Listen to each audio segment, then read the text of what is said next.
clearly know about the Sirius star system, but I do feel that there is another explanation for why they even have that in their lexicon.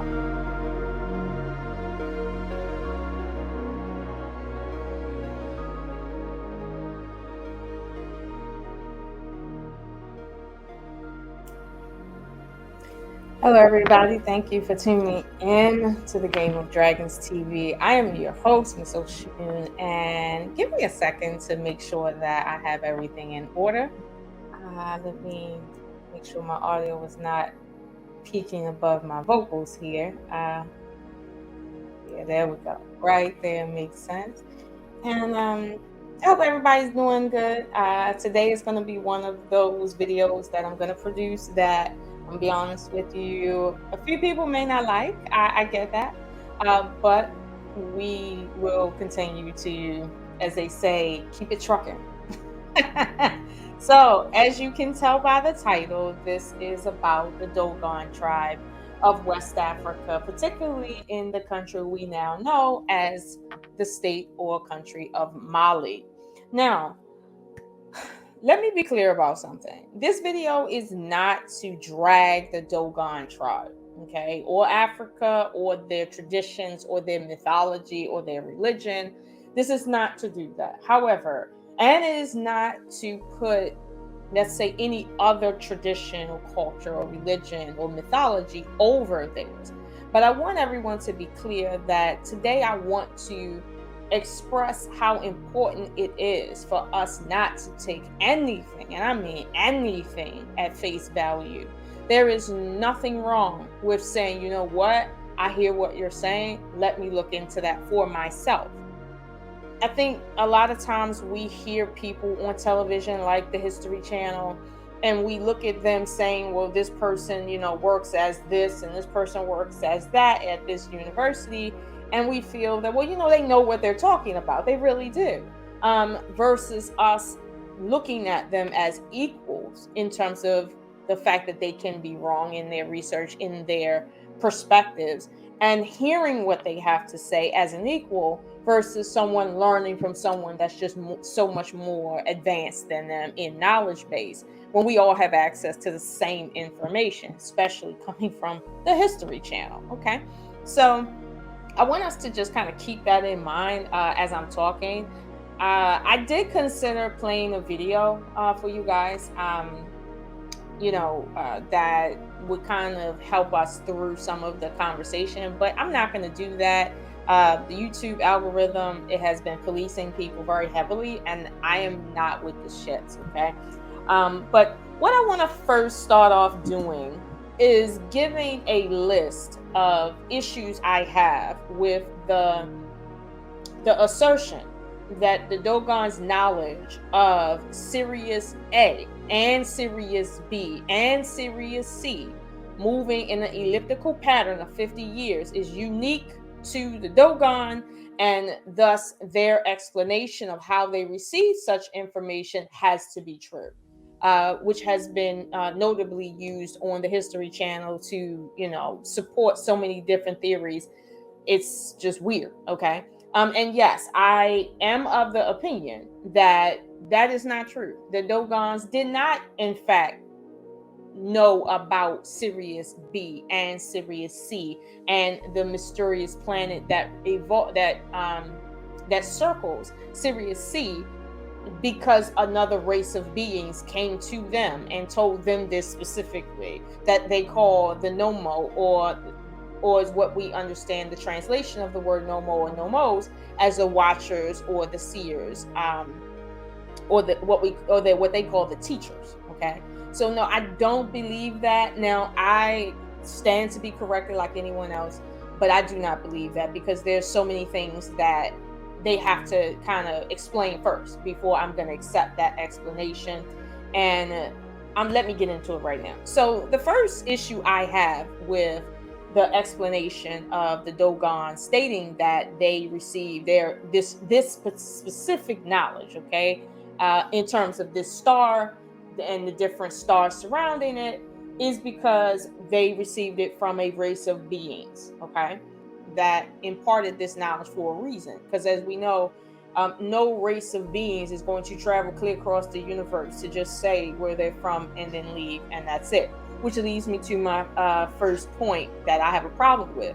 If these people were coined, the teachers, the watchers, the seers, all of that, what did they give the Dogon other than a conversation about where they're from? Why are they called the knowers? You understand? Or the seers or the watchers? It's like that that phrase in that phrase in and of itself doesn't make any sense. How do you know these people are the watchers? Did they tell you that they were watching you? What evidence do you have that they've always been watching your specific tribe or the planet in general? Like what evidence do you have of that? I know if we came down on another planet because we seen something and we wanted to go visit, calling us the watchers or the teachers would be a stretch. It'd be a stretch. Now, don't get me wrong. I think humans are, I think we're pretty witty, but I think that would be a stretch. So essentially, these beings that had this technology to do this great thing, like travel light years across the universe and be alive when they got to their destination, didn't leave anything but a, hey, we're from so and so place. And that's it. No technology, no other information about nothing. That's it.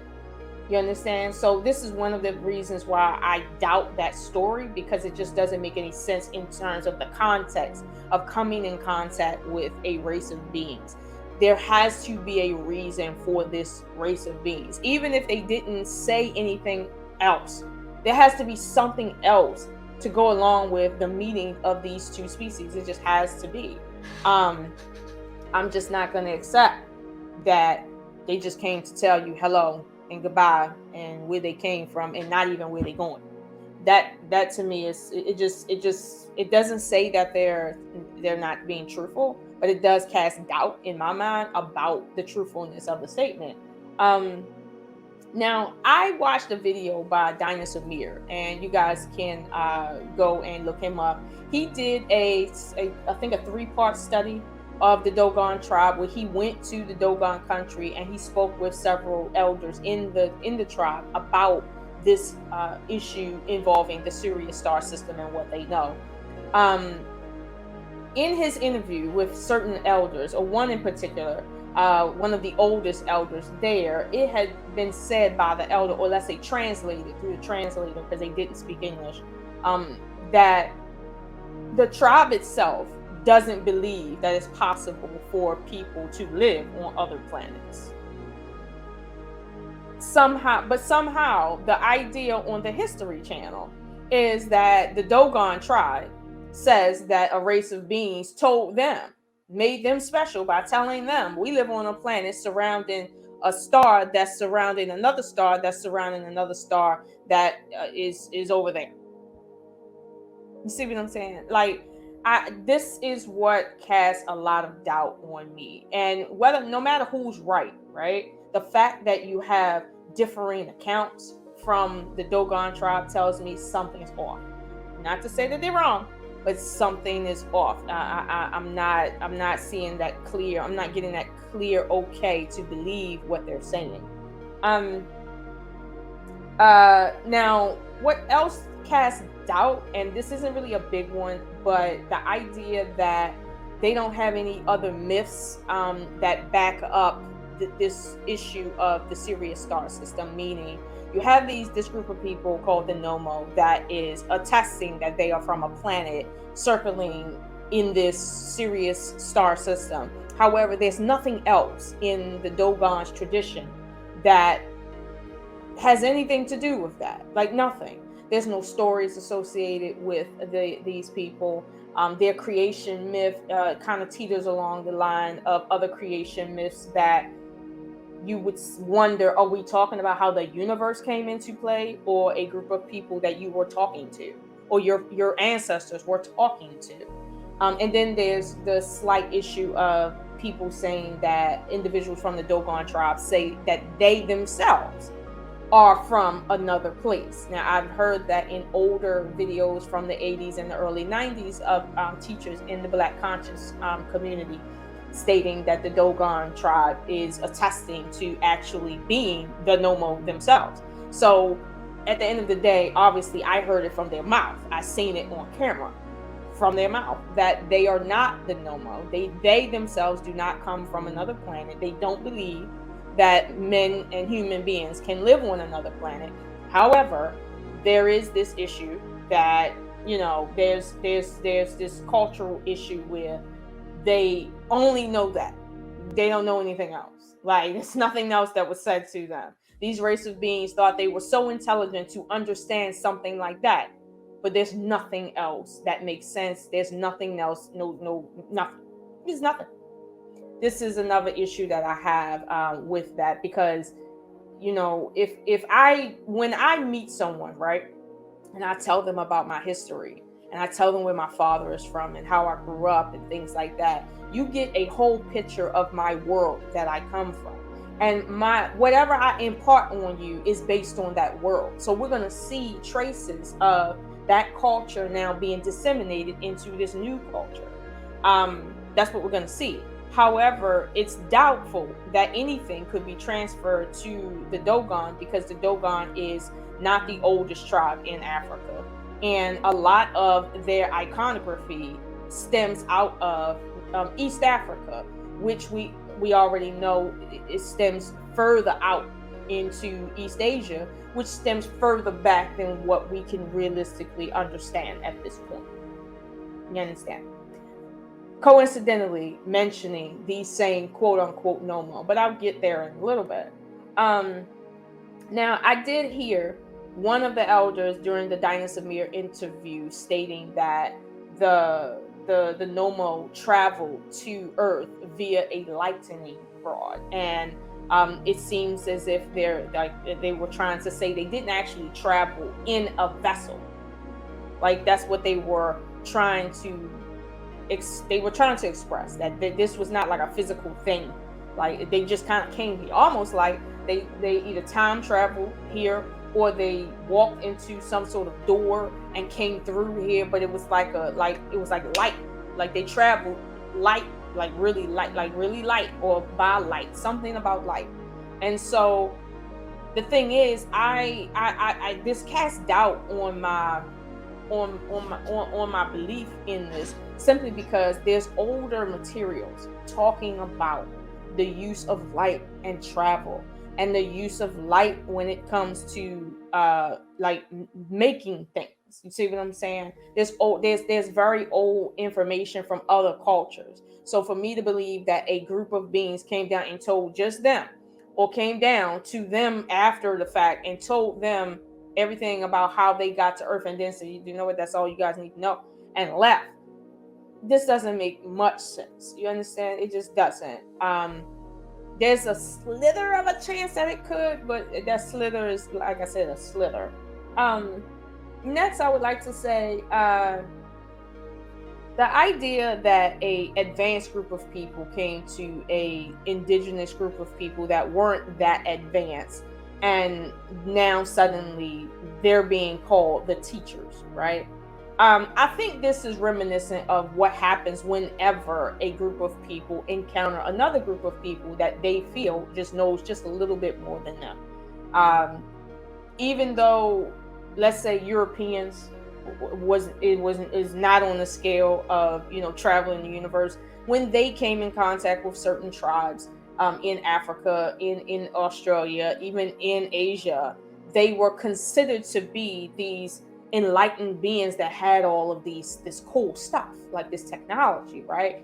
And so this is another issue that I have, because they're saying, well, we met a group of people talking about being from another star system, and they just knew more than us. Well, how do you know that? You can look up in the sky. When you go up on mountains, this, it's space here. Why do you feel that this group of people knew more than you? Because what? You didn't say you seen anything more than what you saw. You saw them. That's it. You didn't see anything else.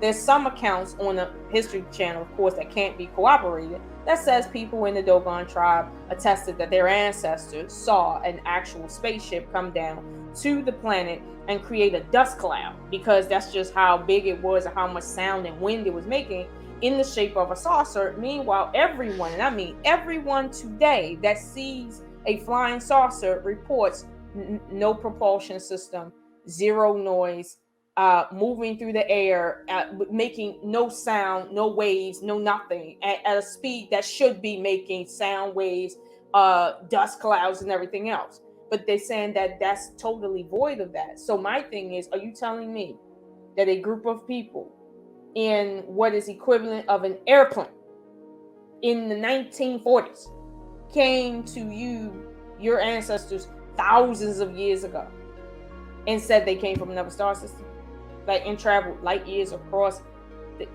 this is what I'm talking about. Like, when you really start thinking about this, it just doesn't make sense when you slow it down. This is just where I'm at. Now, okay, so I made a point here about Carl Sagan. I'm not going to go into that. I just want to say, just for the record, I don't think Carl Sagan was a very smart man, in that I feel his logic was very much based in racism. That is to say, because they are black, they couldn't have possibly have known anything about anything. So if they know anything, we know they're telling the truth. That right there is just based in pure racism, and I don't want to get into that. I think everybody kind of can see that, and if you can't, deuces to you. Now, there's another accusation, and I don't want to call it accusation, but to a degree. But it is said that the Dogon spirituality, okay, their connection with Amma, okay, is what caused them to see so far in the physical distance, to be able to know for sure what they were told. Right now, what I want to say is this: your spirituality is something that it doesn't work like, because you are highly spiritual, that means you can see a fly on somebody's shoulder 6 miles away. That's not how it works. You understand? And African spirituality definitely has nothing to do with superhuman sight, hearing, stuff like that. Like, don't get me wrong, there's some weird stuff that goes on out there on the dark continent, but that's not how it really goes. And I think people are sensationalizing the dark continent as something that is, beyond understanding, because they just haven't traveled there and they don't know much about it. So they sensationalize it, talking about their spirituality made them see clear across the universe. It's like, no, they could have went to sleep and had a dream about that and still been correct. Seriously. Like, this is what we're doing. We're sensationalizing an African tribe. Meanwhile, there's more than enough evidence that the other African tribes had the same information. Other cultures outside of Africa that I'm gonna say were culturally civilized prior to, and had writing systems that recorded hundreds of thousands of years after the fact, that they already knew this information. So this is the issue that I have with the History Channel and the Dogon tribe. I'm not saying that the Dogon tribe do not know, because clearly they know about the Sirius star system, but I do feel that there is another explanation for why they even have that in their lexicon. The Dogon's cosmology, in terms of how the world, the universe came into be, is so eerily similar to the ancient Kemetic cosmology, that it was strange to me that nobody, and I mean absolutely nobody over there at the History Channel, none of their executives, thought that you're talking about a West African group that probably stems genetically from East Africa, moving there, because we understand the migration of ideas, the migration of people, speaking in a different language about the same culture that is just remote to them, meaning something that is far removed from them but still a part of who they are, similar to African Americans and indigenous African spirituality and religion and myth.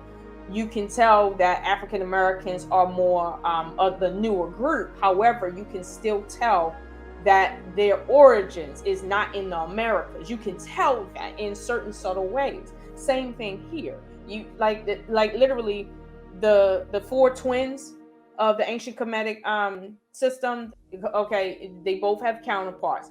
These are the twins, right? Now, of course, they have a cosmology too about the four twins, right? And you have the human twins and the amphibian twins, which in the Kemetic system, what that would be is Asar and Aset is the human twins, and the amphibian twins would be Nebhet and Sutesh, or the warrior god, right? The warrior twin. I forgot his name, and I feel so bad about this, but him. So this is what we have, and so even though things are not exact, right? We know it's not going to be exact, but for the most part, it's pretty on point.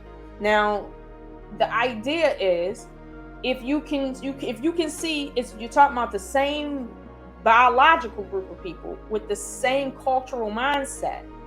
One came from the other. They did. One came from the other. Now, according to the ancient Egyptian or the ancient Kemetan scriptures, and what we know about the first, not the first dynasty, but the pre-dynastic land that we call Kemet today, or Egypt, these people were broken up into tribes, and they were enlightened by a being that is not from Africa at all. So it's like, okay, I get it. You want to take this bit of information about the Dogon understanding Sirius B and Sirius C, and you want to say that they must have came in contact with something otherworldly, because there's no possible reason for them to have known about that. But I have a different take on that, and my different take on that is just this in general. They mention that they were told, and their ancestors saw, that these people were people of the sea. Now, keep in mind, Mali is not on the border of Africa. This is inland, very much inland, okay? And for them to say we were visited by beings that had to be in water for them to survive, and they came clear across the universe, but they needed to be in water physically to survive, like they just did, that's casting doubt. They say that they were in fish suits. Now, here's where I will say there's some credence to that, but not because they actually seen it.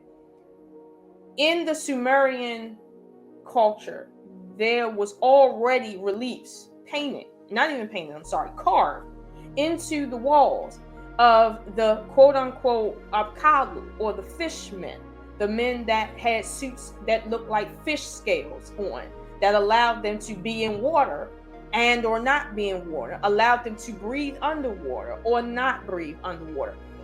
This was already inside of their culture, and their culture dates back almost 500,000 years.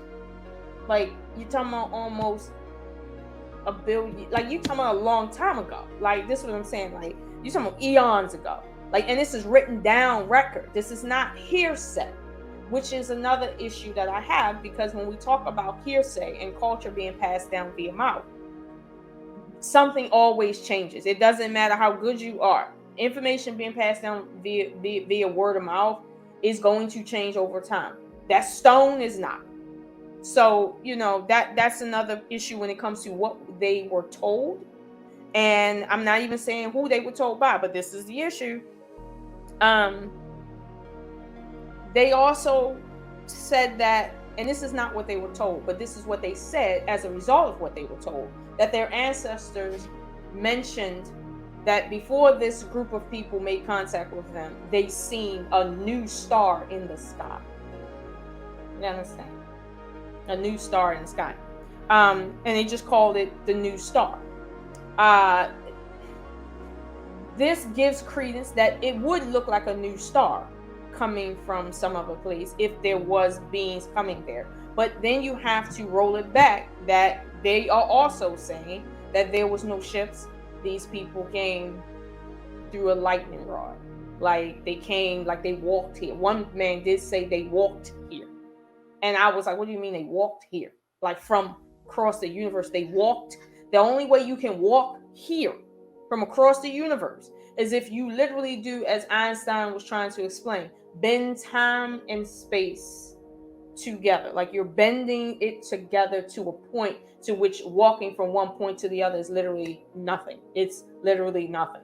That would be the only way. Now, again, we're talking about that. There's a possibility that happened. But are we talking about that through the Dogon? Because we have other accounts that seem to combat that from the Dogon. So this is my problem. It seems to me that the Dogon received information via other cultural means, and they just held on to it. And people like Europeans that come in all excited are saying, oh, well, they're the only ones that knew. Now, let me bring your attention, because I'm not going to be here too long. I think I've been here about 28 minutes. I'm not going to hold you guys too long. I want to do this. In the 5th century AD, there was a guy named Muhammad. He started a religion called Islam, or let's say coined a religion called Islam, according to the Islamic people. And inside of the Quran, there's a whole book or chapter called The Rising Star, obviously coming out of Egypt, which is referencing, and the only thing in this chapter that is talking about star is 2 verses or 2 passages. And it's talking about the Sirius star system in the 5th century. The Sirius star system. Now, let's keep in mind, Muhammad says that an angel called Gabriel, or somebody from somewhere else that could fly, that wasn't in a ship, told him the same thing. Okay? Now, it's interesting because the Dogon also stated that they have the elliptical pattern of the Sirius B is in an elliptical pattern, and it moves around in a 50-year cycle around Sirius A. See what I'm saying? It's a 50-year pattern. As it relates to the star system, Sirius, the Quran has this strange little passage about it being 2 bow lengths away, meaning like where it's at, there's 2 bow lengths, right? Because that's how we translate it in the English, being 2 bow lengths away, versus someone saying the Sirius star system is 2 bow lengths. Like whatever's happening, there's 2 bow lengths, right? Like we're not talking about literally like you shoot a bow, like with a bow and arrow 2 times, and that's how far Sirius is. That's not what the Quran was saying. The Quran was speaking about something very much deeper than that. It wasn't talking about bow lengths in terms of physical arrow bow lengths. No, it was talking about the shape of a bow, which is straight here, right? And it says that it's 2 bow lengths, meaning 1 and 2. That's an elliptical pattern. And it literally says that in the surah here in 5349, which is the surah An-Najm, which means the rising star. It says, and he alone is the Lord of Sirius. That's what it says. However, prior to that, because let me be clear about something. Everything else in this chapter is a bunch of fluff that people put in there after the fact. Okay, it's clear. The book is about the star, but they ain't talking about the star. They put a bunch of stuff in here, because we all know how the Quran came to be. Look that up. Okay, this like people was talking and they were recording what people were saying. Listen. Okay, because I'm not gonna hold no balls with y'all. In verse 53:9, let me go back up, because like I said, I'm not going to hold you guys here. In 53:9, it says, let me go back to 8. Okay, so it talks about the prophet going to the highest point above the horizon, right? The highest point above the horizon. And in this moment, he's seeing the Sirius star system, right? Or he was looking at it, or he had knowledge of it, something to that order. But he said it was approaching. The Sirius star system is approaching, right?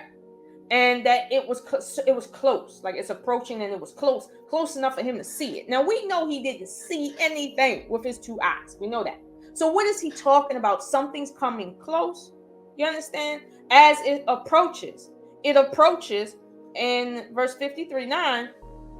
2 bow lengths away, or like 2 bow lengths away, or less. You understand? So it says, or even less. Like that's what the translation of that ayah is. So it's like 2 bow lengths or even less, like a little less. We know through our modems here that the elliptical pattern of Sirius B is 49 point something years around. It's not 50, like an exact match of like 2 bow lengths 50, an exact elliptical pattern. It's not an exact elliptical pattern, but it's talking about something approaching 2 bow lengths away. Now, like I've said in other videos, the Quran, the actual Quran, not the part that the fluff they threw in there, but the actual Quran is speaking to you in a way that you can understand. That phrase is heralded several times over and over and over again in the Quran. Right now, during the 5th century, 2 bow lengths away was where people psychologically were at when it comes to understanding worlds rotating around other worlds and star systems rotating around other stars and all of that. But look what they're talking about. They're talking about the pattern. Something's coming close, and something about 2 bow lengths. 2 bow lengths. It's like, what are we trying to say? This is an anthropomorphic way of saying it's coming close in 2 bow lengths in an elliptical pattern.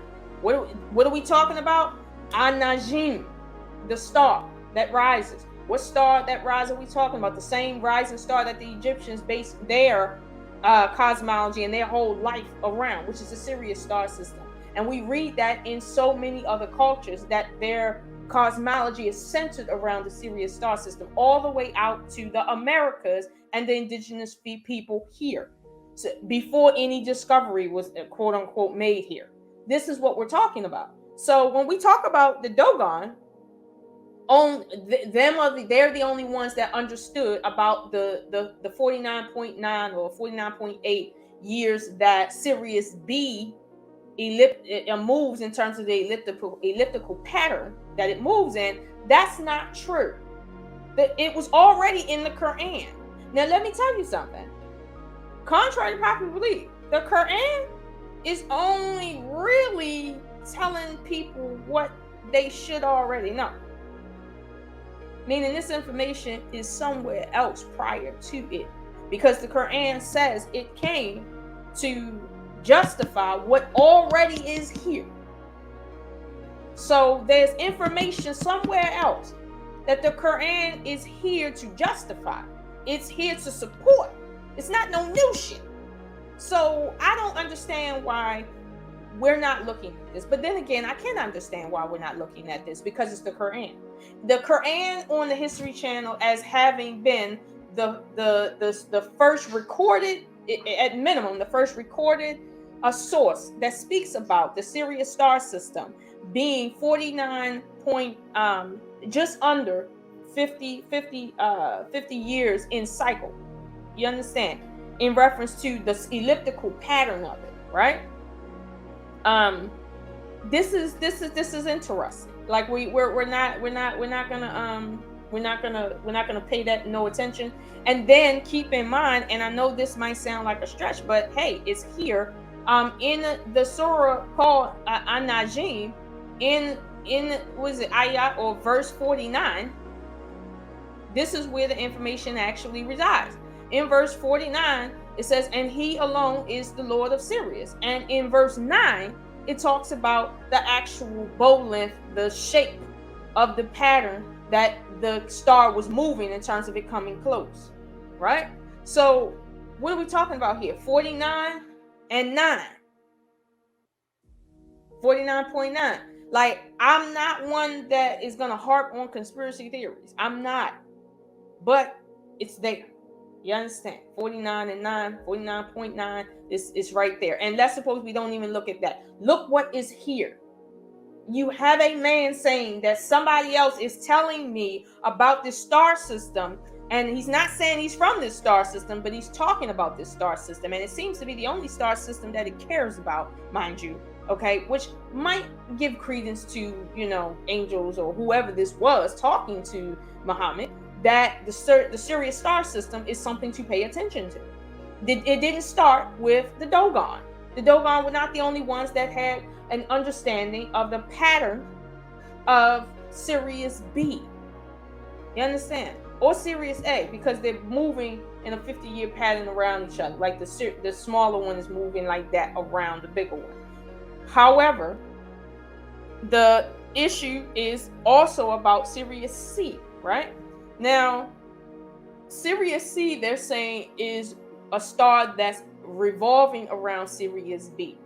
And according to scientists, that is true. They are finding that, right? I forgot what they called that. I think they called it Sigi, the Dogons called that Sigi. Let me see here. I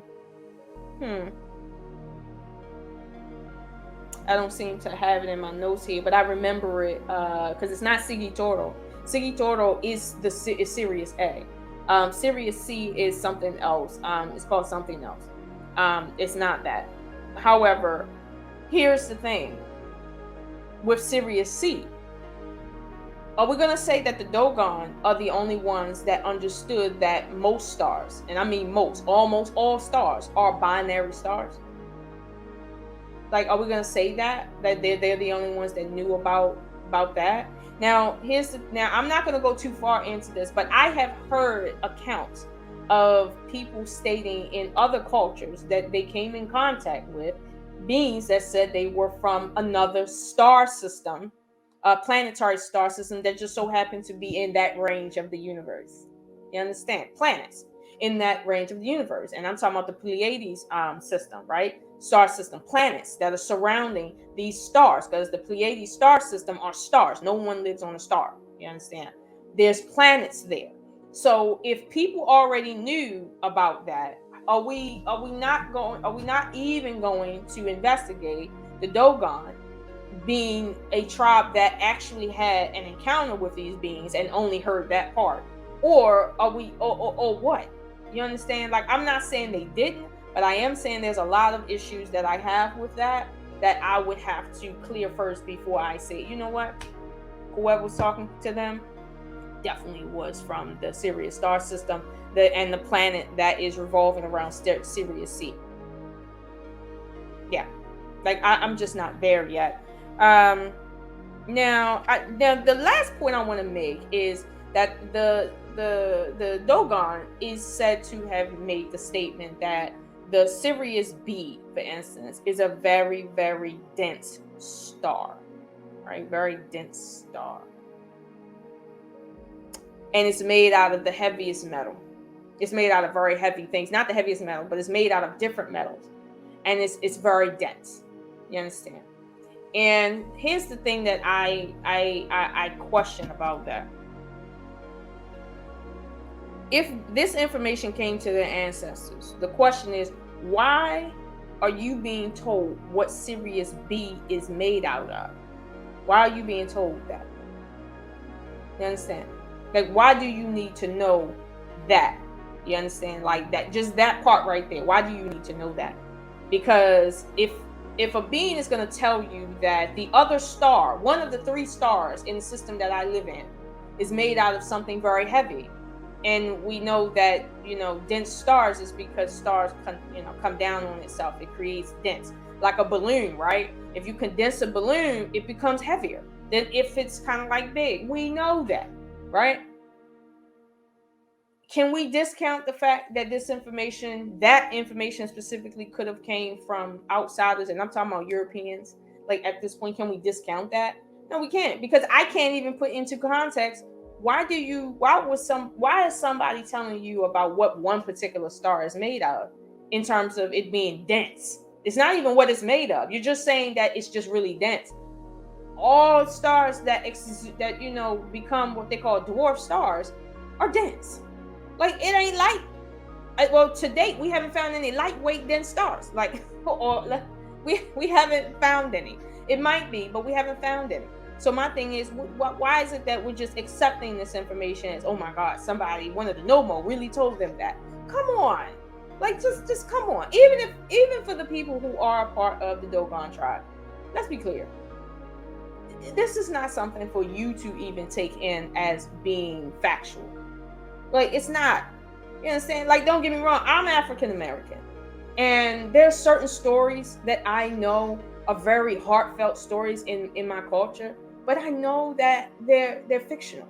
They're meant to inspire. They're not there because that actually happened. It's not there.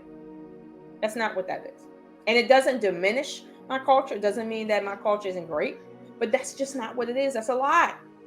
So, I'm not going to berate this point, but I just did want to come online and just kind of create the conversation about the Dogon. I know so many people want to believe that, this is the case.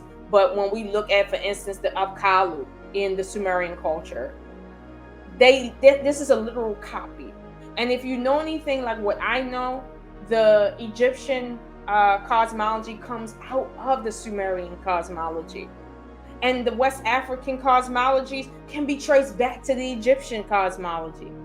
Like, come on, there's tribes in West Africa that say to your face right now that we come from ancient Egypt. We are the ancient Comedians that migrated out of Egypt during the Great Migration period. And we can show them that genetic drift to show that this is the truth. So why in the world are we sitting here acting like, oh wow, that really happened to them because they said so? Like, no, like, come on. Like, let's just be real.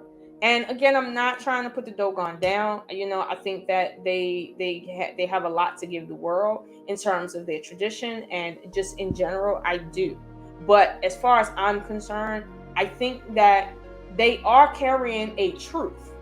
It's just not a truth that happened to their tribe.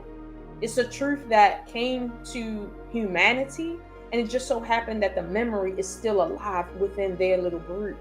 Same thing with all the other tribes that have similar cosmologies and similar myths that are saying the same thing. A truth came to the people on this planet, period, however it came. And you got small pockets of people that have retained that memory, and it has changed over the years. But nonetheless, it was not a matter of just one particular tribe having an encounter with one particular group of aliens. And by the way, I'm never going to believe that aliens travel the universe in something equivalent to that stuff that went down in the ocean trying to see the Titanic. A vessel that is creating wind and noise and rumbling with this engine. I just don't believe something like that takes fuel and goes across the universe like that. I just don't believe that. Unless we're talking about time traveling aliens that are not from that planet, that are actually from here and are talking about that planet so that the History Channel can make some money, then I can believe that. If you want to talk about, theories, I can believe that. But this right here is like, listen, the jury is still out. So let's be clear. This is something that is still heavily researched, even if we don't want to admit that we are still researching it and we don't know, we are. So I'm going to leave you guys with that. I know I didn't show any evidence today. And I didn't show all the videos that I had in mind to play. And I might do that once I cut this up. But I don't want to cut this up. And if I cut this up, I don't want to cut this up and just put a whole bunch of stuff that I'm saying that you can research on your own. Because again, I could be wrong. I really could. I just find it so interesting that, the Quran that came in the year 500 AD, around that time in the 5th century, talks about this star system and also a group of people that we can't seem to find on this planet called the people of Ad. You understand? Like, people are still trying to say it was some tribe in Arabia that got wiped out. And it's like, but it's talking about a star system that it wants us to pay attention to. And then it goes into something that was destroyed. Now, mind you, why are these people talking to the Dogon people again? Why are they here again? The earliest story we have of aliens coming to this planet is because their planet got destroyed. Their people were destroyed. A catastrophe happened, and they had to find another place, and Earth was it. So this is the oldest story we have on this planet about why others came to this planet. So I just find that very interesting, and how the Quran is not mentioned in the History Channel in terms of this topic. So History Channel, please give it a rest. Okay, get some real research under your belt, and just stop promoting this, because I know it makes people feel good. But no, They wasn't the only ones that know about this. And I'm not even saying the Quran is the only source of this information. It's just the only source I could Google really quick and found. So you guys have a great night. I'm not gonna hold you. I will be back soon. If you want to follow me on IG, you can definitely do that. I can be reached anywhere here. If you can find me on Instagram or here, I probably will have my information linked. But either way, definitely keep up with that. And I will see you guys soon. Thank you and have a good one. Good night.